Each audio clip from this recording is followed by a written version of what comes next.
ขอกราบสวัสดีพ่อแม่พี่น้องทุกคู่ทุกคนเนาะมื้อนี้ก็มานั่นแบบว่าสีมาล่ำให้พ่อแม่พี่น้องฟังเบิ่งจักย่อๆจักหน่อยอยู่ในเรื่อง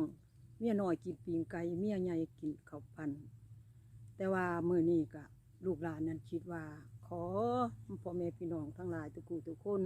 รับฟังเด้อค่ะเด้อต่อไปนี้ค่ะต่อไปอีกก็เฮาก็จังต่อเรื่องเฮาไปกันไปเรื่อยๆเล่นน้ำกันไปเรื่อยๆขอแต่พี่น้องให้กำลังใจลูกหลานเด้อกดไลค์กดแชร์ให้ลูกให้หลานแน่ร่ำเลี้ยงเมียน้อยกินปีงไก่เมียใหญ่กินข้าวปั้นเด้อจังสิละค่ะขอบคุณหลายๆค่ะรับฟังเลยค่ะ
แสงทองนั่งก็ฝากเสียงสำเนียงซ้อนจากบทก่อนขนาดใหม่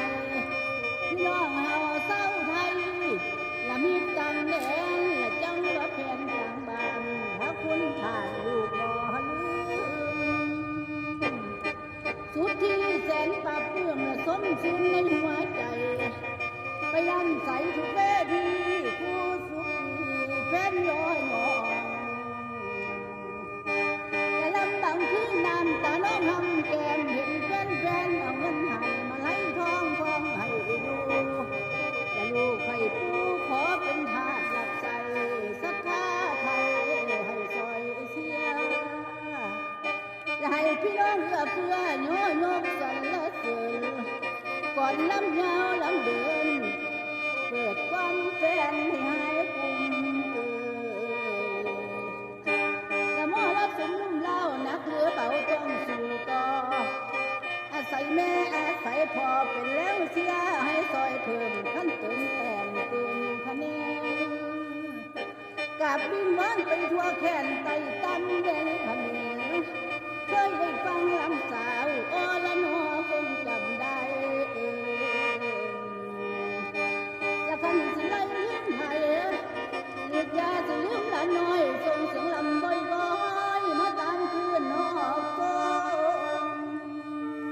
ชาวบ้านป่าคาดงและบ่อื่นไก่ไทยพี่น้องเฮ้ยคงจำได้แม่นบ่ลืม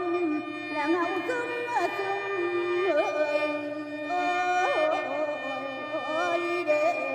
ละนาจากเพื่อนสันก็สิแม่จันทาคือว่ามีผัวก็สิสิหาคือว่ามื้อนี้ก็สิหาเพิ่นก็สิมาบอกว่าสิไปหาทำการทำงานแล้วมีเงินสิใช้สิซื้อกินลูกก็ชื่อว่ามีลูกสาวอยู่คนนึงก็ชื่อหนูนา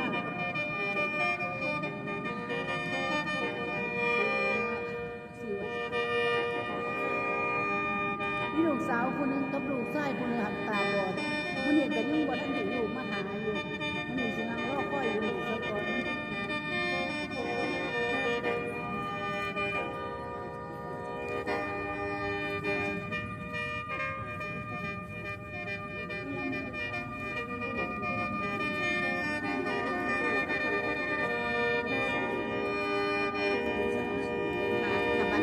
ที่มาล่ำนะคะเนาะในโรงเรือง อยกินปิ้งไก่แม่ใหญ่กินข้าวปั่นค่ะคณะลุงฟ้าดาวสยามกดไลค์กดแชร์ติดตามไม่เด้อค่ะ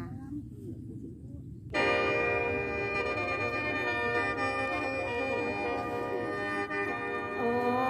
ยละน้อคุณละกาดน้อบ่ได้ก่อนที่นอนให้ใจเทมอนกาวบนบนโอ้ยโอ้ยน้อมันน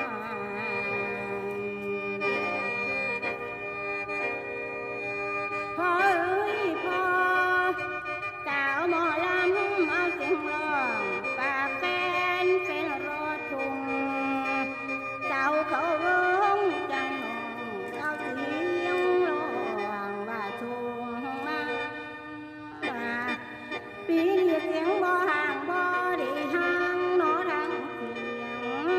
เอาหน้าแต่เสียงลำฝากพ่อตาแม่ยาย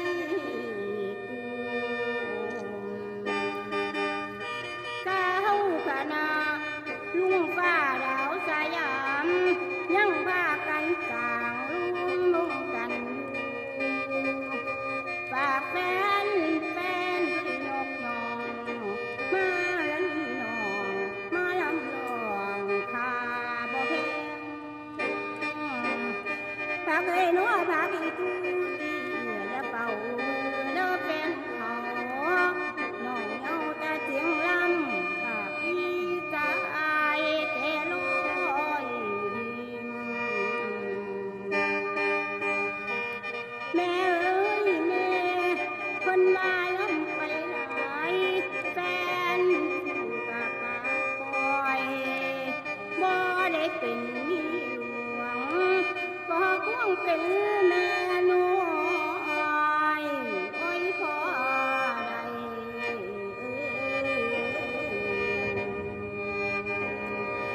บ่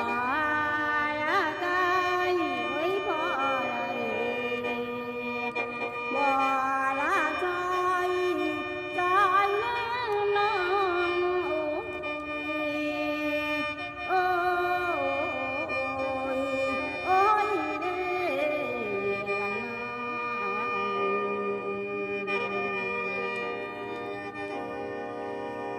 ผู้ผาน้ำผู้ขาจันท่าคือเป็นเมหนูนาคผู้อ่างตาเพิ่นกะเสียแล้วตาไม่เห็นมองกระจาโหดอีพอยแม่เอ้ยมื้อนี้สิไปหาแม่จันท่าไปสักก่อนเด้อมื้อนี้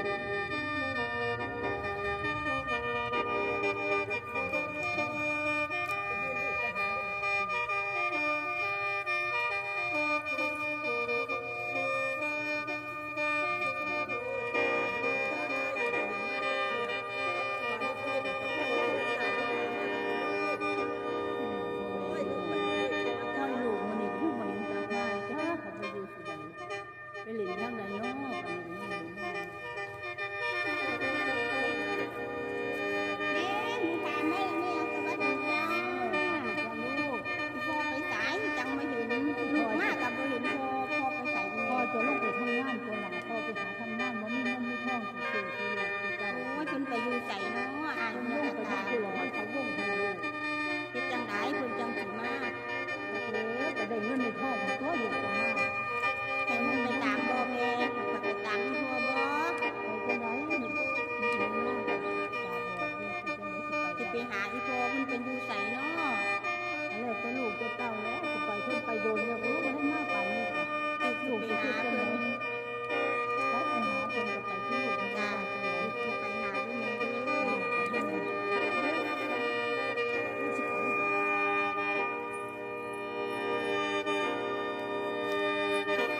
นี่ละเนาะย่านแม่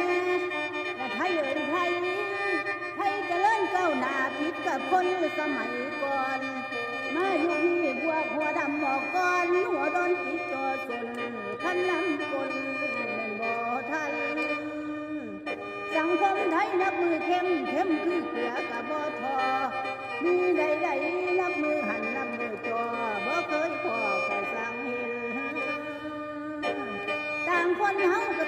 เต้นปันมาแข่งแซงอันดับโลกของเฮากำลังดับแผ่นดินกำลังจอบ่มีพ่อดอกครั้งใดไฟมันก็ดินดันรักของกันแย่งคนกันจนหายไทยทอนแต่โลกของเฮาจึงเดือดร้อนนอนนั่งบ่เป็นสุขและพวกคนรวยคนถูกกระดังกันเสมอดำแต่น้ำมาเป็นคนมีคนบ่เศร้าจนออกคุณคนจนคุณน้อเอเลผู้ใดเดจังสิดีและน้อยายน้อโอ้ยโอ้ยเดลันนากุไลกุเส้นเลยจ้า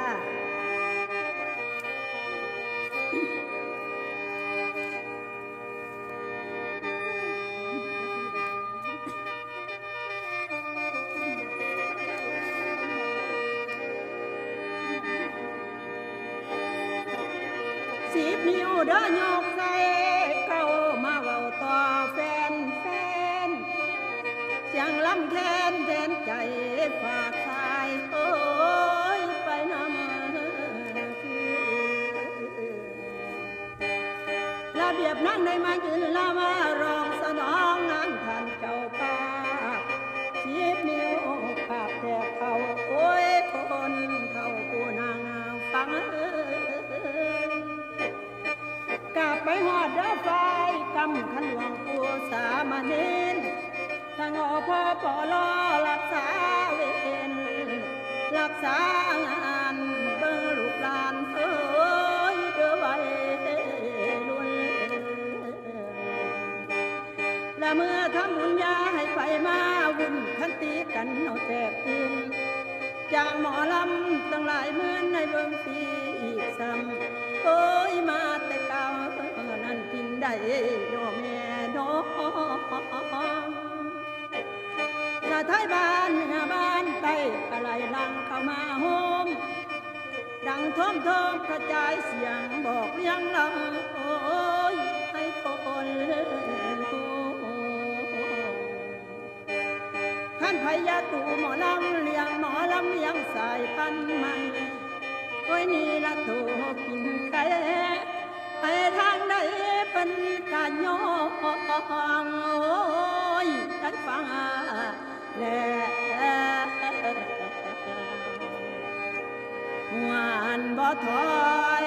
โอ้ยได้ฟังแล้วหวานบ่ถอยน้อยยายโอ้ยโอ้ยสวัสดีค่ะพ่อแม่พี่น้องทุกคนตัวที่ฉันเองกับน้ำไม่เลี้ยงชื่อว่า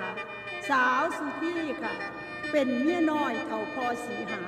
เพิ่นก็ลงมาทำงานอยู่พี่ไม่เห็นสุธีอยู่ห้องอาหารสุธีก็เลยว่าโอ้น่าสงสารก็เลยรับเอามาเป็นคนงานอยู่น้ำกันต่อไปต่อมาคือว่าแล้วนกพี่น้องที่ฉันก็ได้ก็สอบพ่อใจกัน2 คนก็เลยเอาพอสีหามาอยู่น้ำแต่ว่าบาดนี้บ้าเป็นยังไงได้ยินจมว่าขี้หอดเมียใหญ่คนนี้เมียใหญ่อีกโอ้ยบ่ได้สู้ที่นะเกิดใจบ่ดีมาโลดมือใดมือหนึ่งไฟสิมากะสุที่กระตังทาไว้แต่จังสีล่ะพ่อแม่พี่น้องว้ามือนี้สิไปนางถาล่อค่อยบุกันชิมีแขกมีคนมาหาว่าพ่อสีหาอยู่นี่อยู่บ่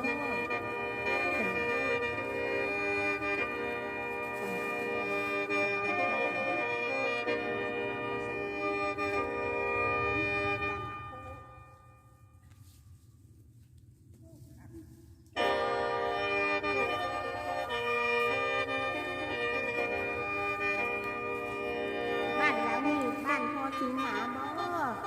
ลูกมาตามหาเด้ไปอยู่ใสเนาะ เจ้ามาจะใส่ละอีหลา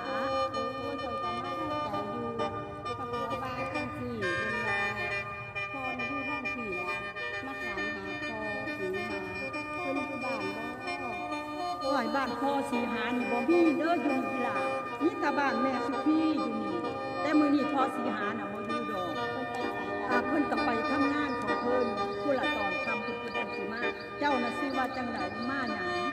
เป็นไผกับพ่อสา เป็นลูกสาวพ่อสีหามาตามพ่อไปพ่อในตามที่บ้านมาหาเนยมาทั้งพี่บ่มีจ้าคือจักคนเฮ็ดจังไดอยู่ เมื่อนี่ล่ะเข้าสีหามึงสิเท่าเข้าไปก็เก่ามึงบอกกูว่าบ่มีลูกมีเมียก็จะได้กระยาเถาะมึงโอ้ยไปสิก่อนมึงมาสิก่อนเด้อนี่มันมาสิก่อนมันมีหอลูกสาวมันมีหอลูกชายมันมีหอเมียโอ้ยบ่ได้กูขาดบ่ยอมเป็นได้ขาดบ่ยอมขาดสิบ่ยอมมึงเด้อพอสิหามึงเอามือใดเจออีสุธีมือนั่นล่ะ